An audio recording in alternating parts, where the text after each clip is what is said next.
We're gonna bring in right now. We're gonna bring in Ron Chowdhury, who's in Italy. I hear. What? Every week, every time it's a new country with this guy. But Italy, in Padua, Italy. Yeah, gorgeous spot here in Veneto. Oh, okay.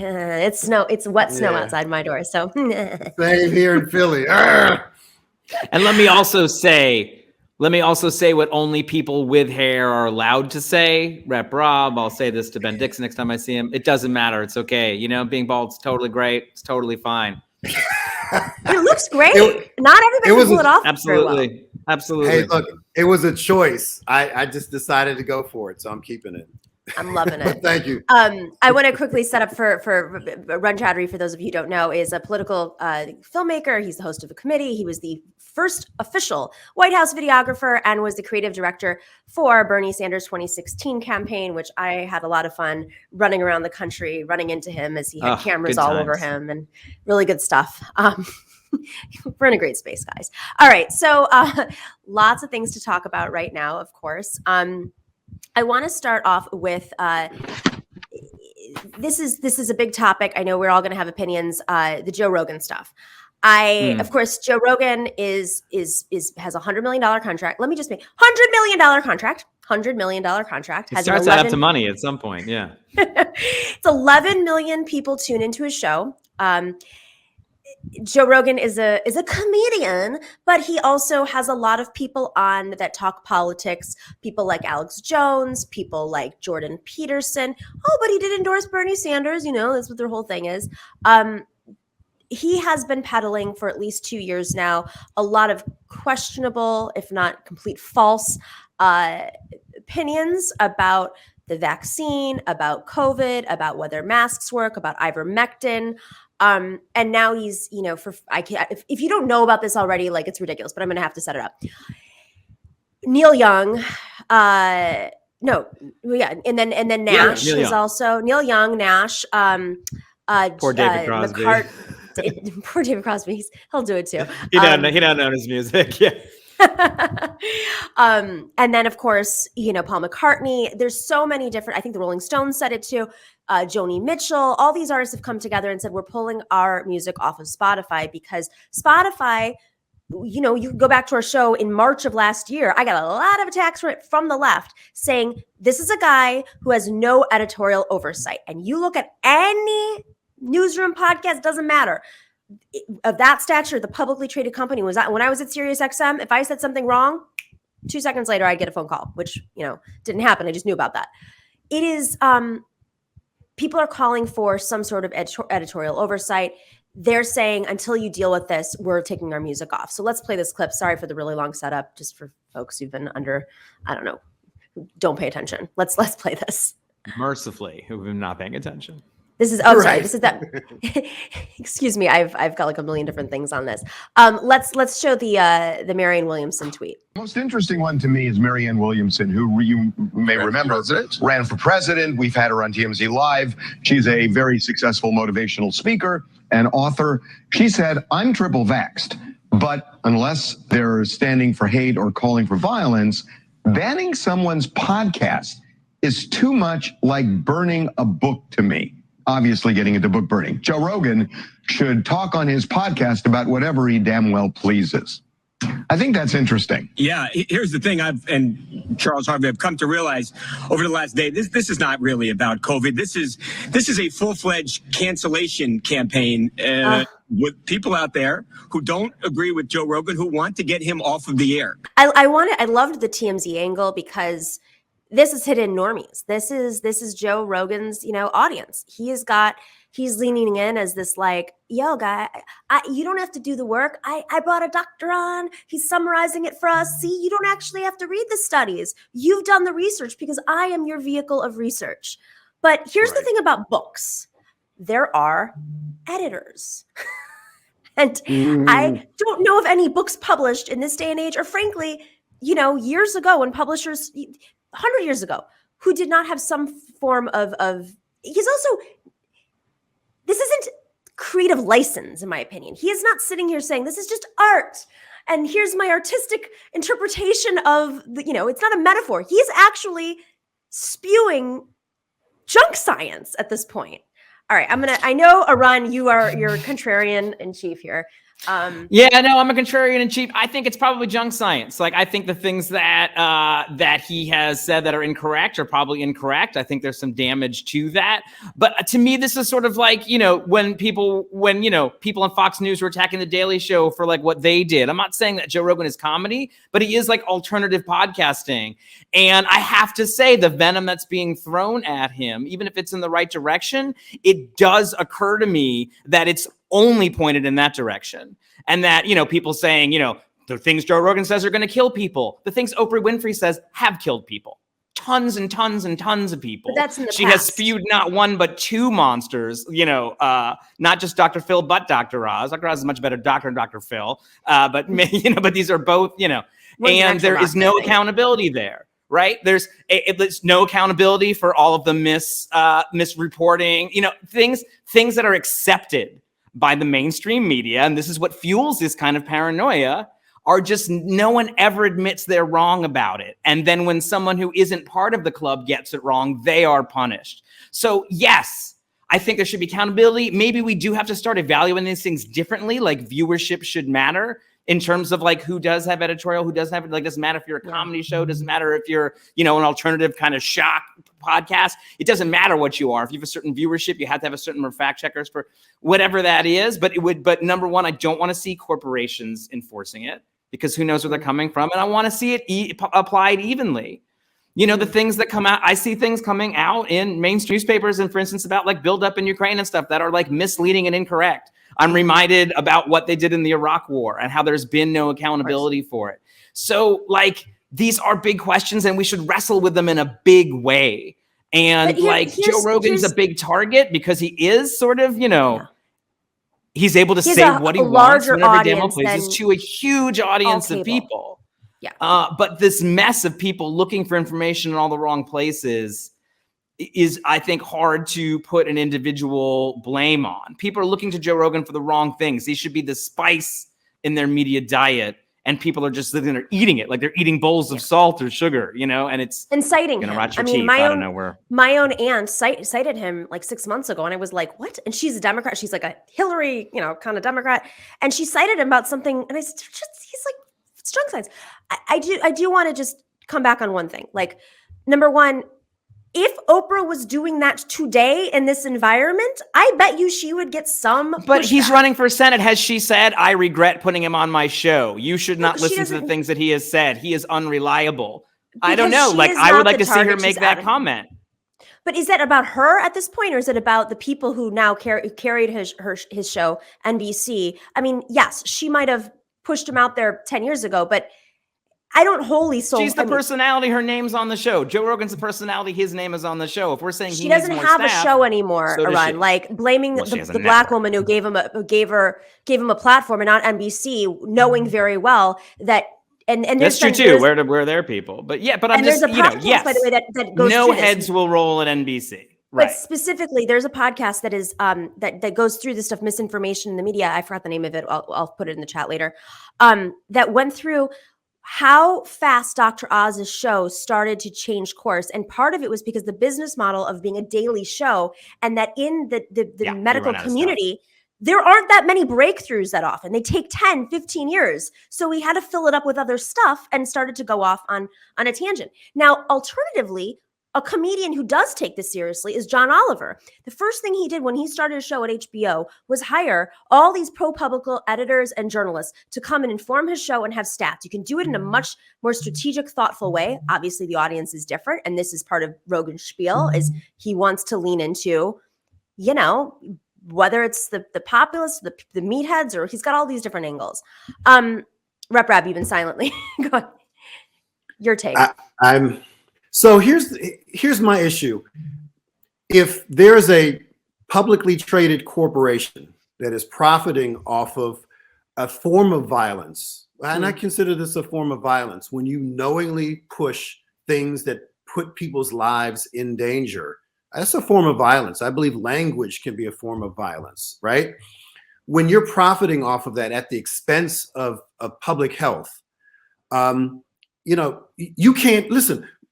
You can't curse on corporate airwaves because somehow civil society. That's bad. You can be fined for it. That's a big deal. To drop the F-bomb, on MSNBC or CNN and so forth, right? But here you have a guy peddling something that has no proof, right? It's not just that we disagree. It's just there's nothing there, and it can kill people. Now, if the argument is, well, this is what Oprah did, she was complicit because she profited off of pushing up Dr. Phil and Dr. Oz, then yeah, then she's culpable too. But it's beyond an individual. It's about the infrastructure, and that infrastructure is supported with taxpayer dollars and and our government, because it is publicly traded, which means that it goes through the capital markets that are regulated by the SEC, and that means that they have to be accountable to us. And I think part of that accountability should be, are they promoting and profiting from things in significant harm's way? And I believe that what Joe and others are doing does that. And I honestly don't care who gets taken down as a result of this. I mean, this is not about race identity or political partisanship. This is about preserving public health. And to do this in a pandemic where we've lost over 1 million lives, right? When we see the disparities that have happened, is a level of evil and greed that we are complicit in, because we can actually hold folks like that accountable if the engine that produces it is a Spotify that is publicly traded. Now, if it's a private business, I have a different opinion. And with regard to burning books too, that's not a good point of reference, because if you have your own personal library and you want to burn books, have at it. That's your right. But if you are a school district burning books, that's very different. Like he's not being censored, because only governments can do that, right? There you go. That's what this is about. Wait, I want to go to Rogan in a second. Can I just jump in on something really quick, though? Real quick, because I think this relates to Rokan's okay, comments. actually, yeah, he's from Silicon Valley, so why don't I? I do want to just say one thing. Silicon Valley expert resident-in-chief. Rokan was on MSNBC talking about misinformation, and I think this leads into the government aspect here, right? Is censorship and what government can do and yada, yada. But the government's not going to take on the mainstream media. The government's only going to pick on smaller media, period. Spotify's not small. Let's be very clear. His audience is larger than Fox News, MSNBC, and CNN combined. No, it's big, but it's different. It's not this huge infrastructure, cultural infrastructure, right? It has not achieved hegemony consensus, right? Like the three networks controlling a monopoly in our minds for the 20th century led to many problems. Crickets.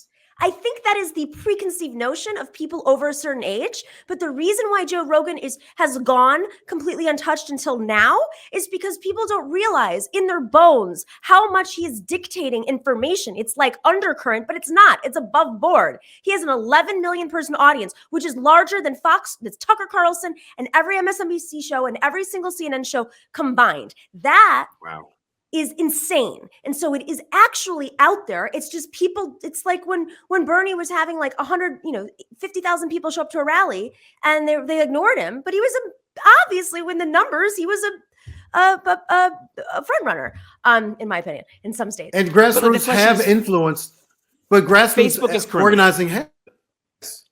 Right? Like Facebook is horrible, but a world without Facebook is worse.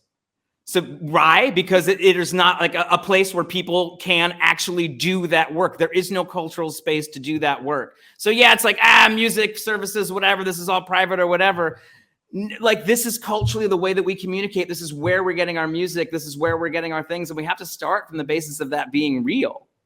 And that being accepted as being real. But no one's talking about shutting down Spotify. Right. That's not the issue. And in fact, no. Facebook. But the idea that like when you do these big systemic changes and you haven't thought about, like, it seems to me easier just to say, let it all hang out.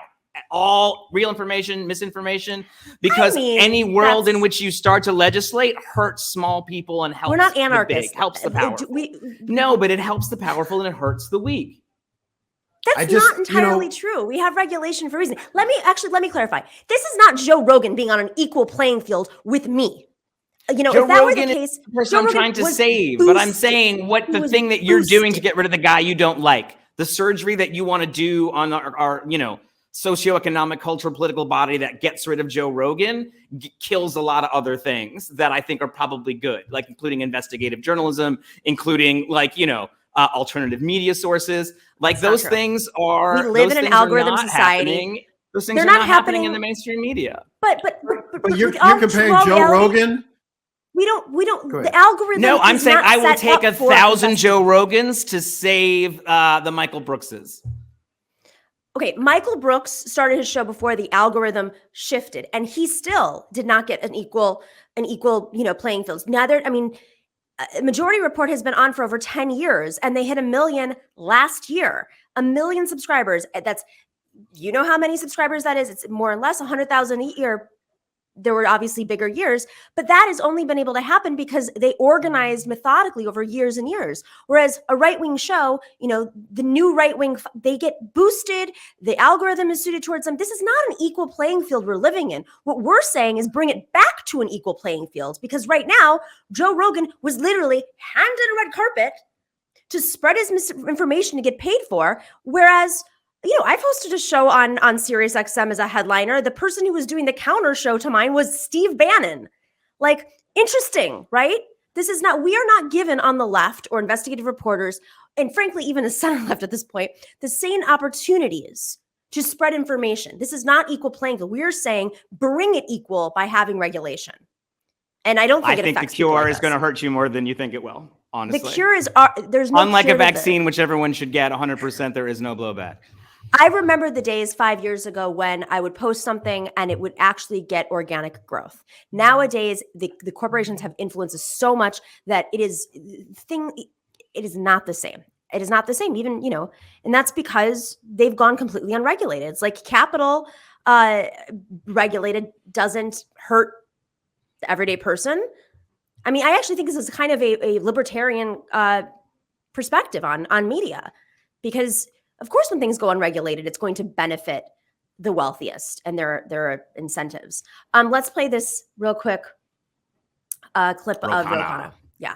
Let's talk about another big theme in the book, and that's misinformation that spreads like wildfire online, impacted the 2020 election, impacted January 6th, where people gathered, impacted the aftermath of the election, people still believing that somehow Donald Trump won the election. He didn't, of course. You kind of lay out a little bit of a roadmap at how to get at this problem, which for some reason has frustrated lawmakers. And, you know, you're talking to tech companies that aren't necessarily interested to put profits to the side.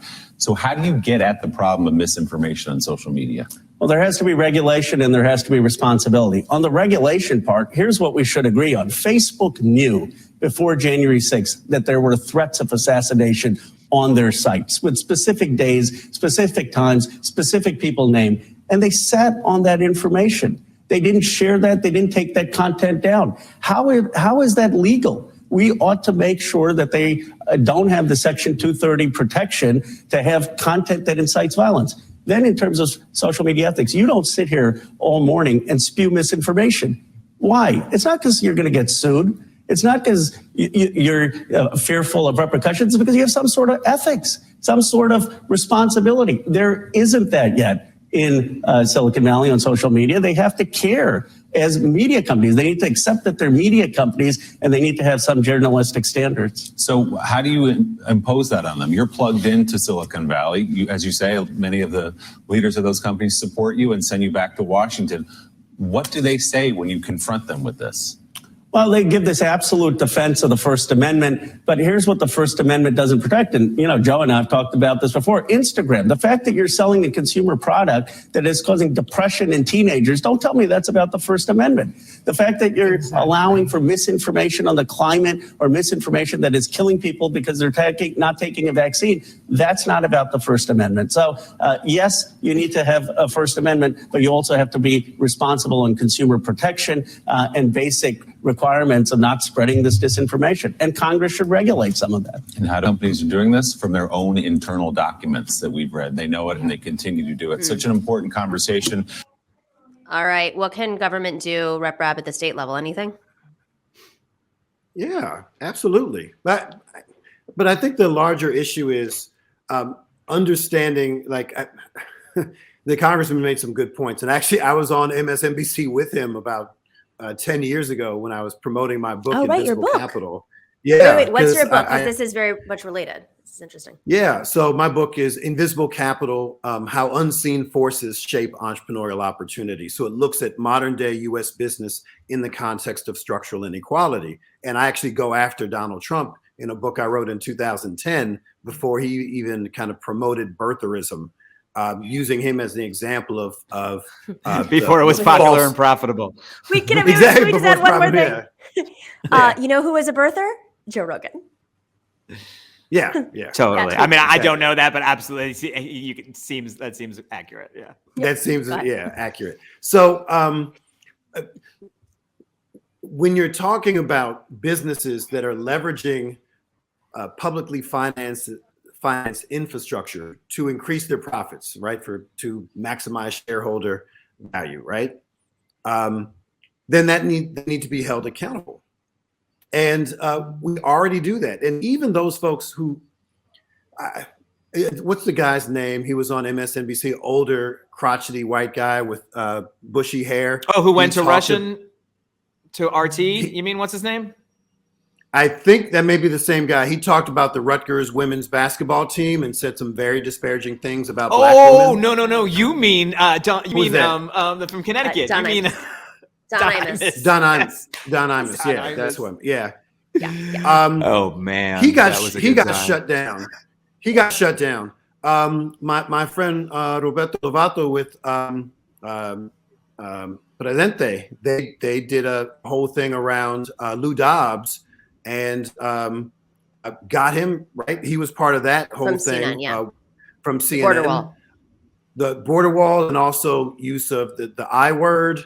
Right. So they're examples of grassroots organizing to positively influence corporate media. That's less from a government perspective and more from, we don't want to get in trouble. We don't want to have a bad reputation, but it's not an either or situation. Governments have their roles. And look, I don't mind, I'm used to being black in a racist society. So I have accepted that is the norm, but there is a threshold.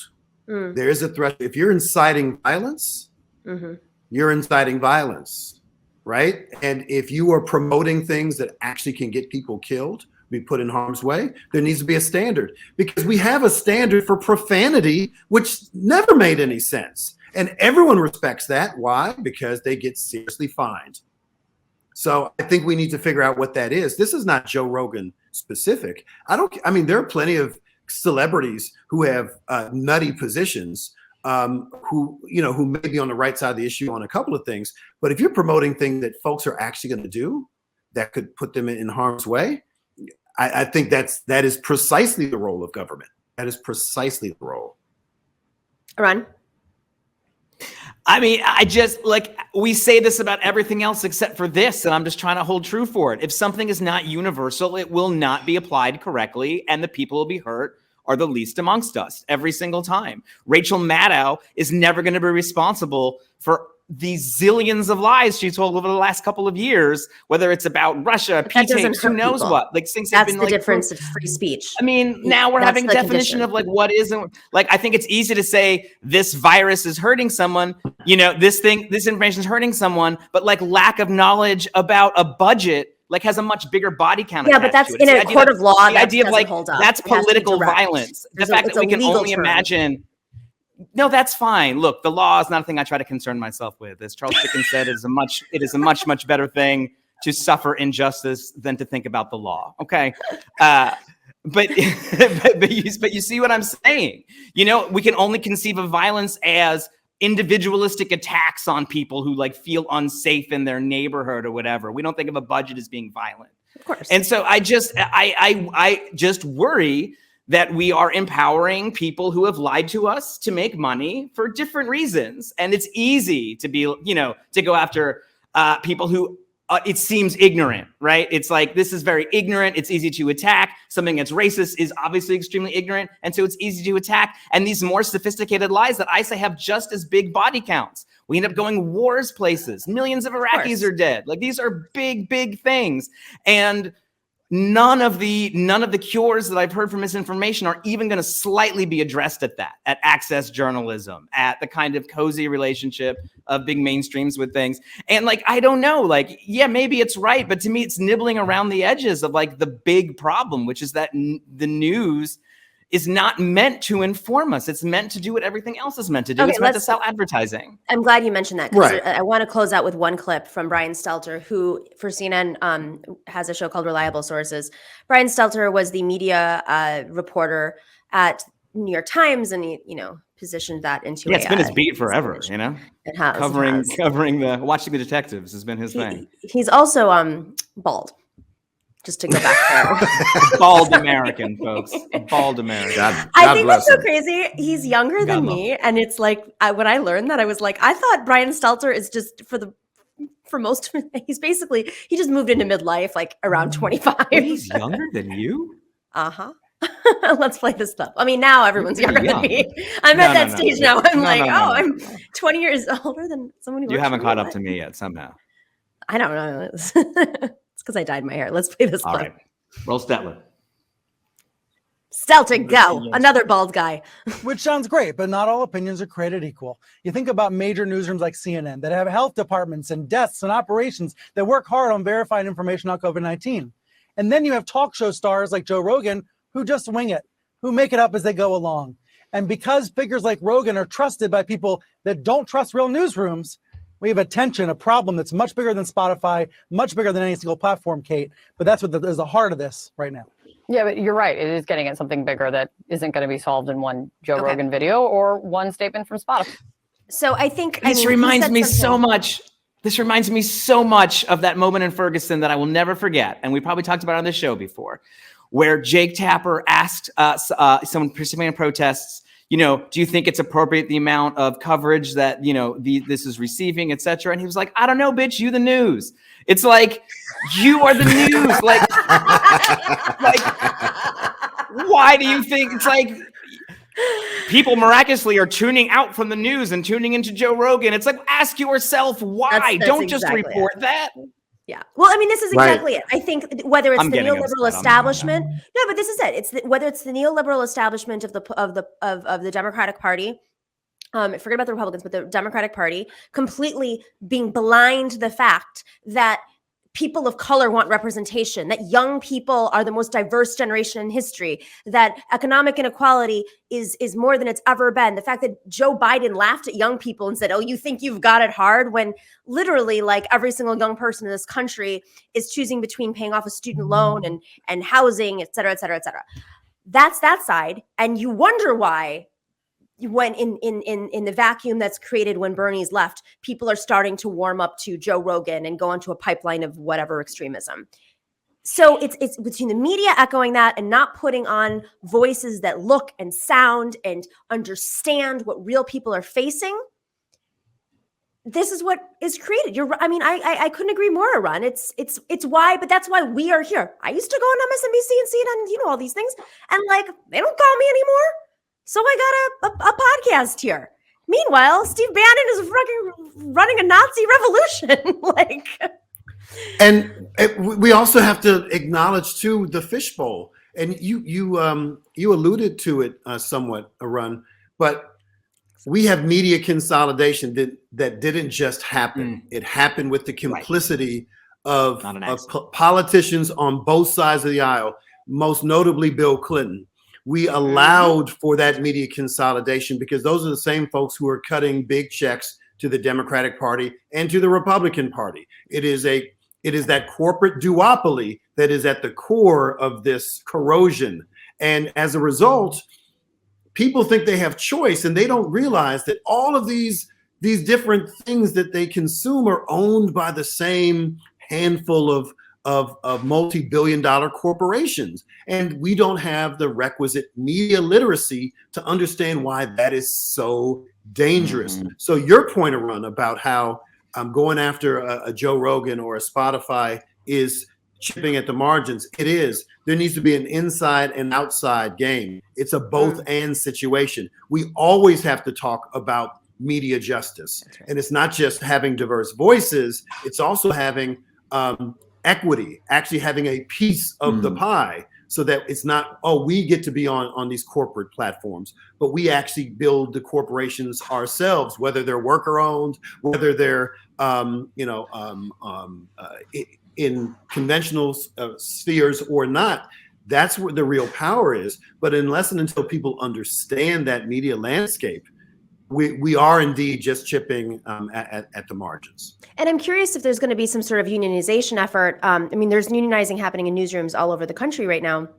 But this will help, actually. I think putting some power in workers' hands at media things will be an incredible resource. People get including editorialism, because it's they should be like, we all know better than that, all of us. But it has to be a sea of people saying, like, we know this. We know this. Yeah. If you work at Spotify and you're listening, listen. CWA does really good union organizing. You might want to call them up. There's many more, but they do some great. CWA is a fantastic union, absolutely fantastic union. Yeah. So all right, so we've come to a solution. It always comes back to the workers. That's it, right? Organizing workers actually does a lot for what ails you. Guys, we solved it. Good job. Woo, that was easy. What's next? I got a little hot there for a second. I was like, I thought it was my booster, but nope. Let's do inflation next episode, okay? We'll do it. Oh, let's do inflation. Let's do inflation. It seems like it's really dragging people down. It's getting people down. Let's do it. Oh my gosh. I'm so happy to have you guys here for Solidarity Wednesday. And Rep Rap, thanks for sticking around, for joining early, I should say. We know you're busy. You could hear your phone blowing up. I was like, oh God, I hope no one's trying to ram something through the legislation. Well, he's not there. Yeah, I'm trying to find out what vote to stop something insane from happening. Arun, I don't even know what district I'm going to be representing, because we're waiting for Friday to see what the new district lines are. I could be carved out of my district. Well, then you have to run for. You're the kind of district they will be trying to carve. So definitely let us know. I think it'd be really interesting to tell people how that's shaken out. Draft Rep Rab for anything at this point. Arun, what are you working on in Italy right now, and what's happening with the committee? Yeah. Well, we just had a presidential election here in Italy, in which they always say the person who doesn't want it is who gets it in this thing, and this time it turned out to be exactly that to a T, because the shoe-in person, who's the Prime Minister, Mario Draghi, who's a technocratic consensus prime minister of Italy right now, made the mistake of saying, if you nominate me, I'll accept it the day before the vote. You can't do that. So rather, the only person who said he didn't want it was Martorella, who was the president. He said, I don't want it. I've actually ordered movers. There were trucks in front of the palace. Oh, he was like, I don't want it. I don't want it. And so they made him president again. They were like, no, guy, turn around and get back in there. So this does stave off political chaos, quote unquote, for at least a couple of years. There will not be an election. But interestingly, and the reason I went on in this whole thing is just because I spend so much time talking about the Italian far right here, which is talking about Bannon, Salvini, Giorgia Meloni. The knives are finally out there. They have so much discipline, right? The right always has so much discipline. They never fight each other. They are actively fiting each other right now. They're fighting each other. They're doing coke. When this guy does cocaine, she's an idiot. It's all messy. Yeah. Bunga bunga bunga. They tend to get back together right before it's important. It's probably why they're fighting now, but they haven't done this in a long time. So people have decided Salvini's weak enough to try to take him down. Nothing more dangerous than a wounded animal. So here at committee, we are keeping a very, very close eye on Italy. Fascinating. As Italy goes, so go all the fascists. The bellwether, absolutely. Yeah. All right. Keep us informed. Don't worry. Joe Biden will save us. All right. Thanks, guys. You're the best. Did you really just say that? I always say that when I feel really at a loss of hope. I just look to my elder Joe Biden and say, all that wisdom from all those years on the Foreign Services Committee and, understanding. God.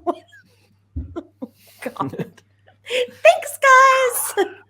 See you next time. Thank you to everybody for tuning in. Bye, y'all. Rep Rab and Arun Chowdhury.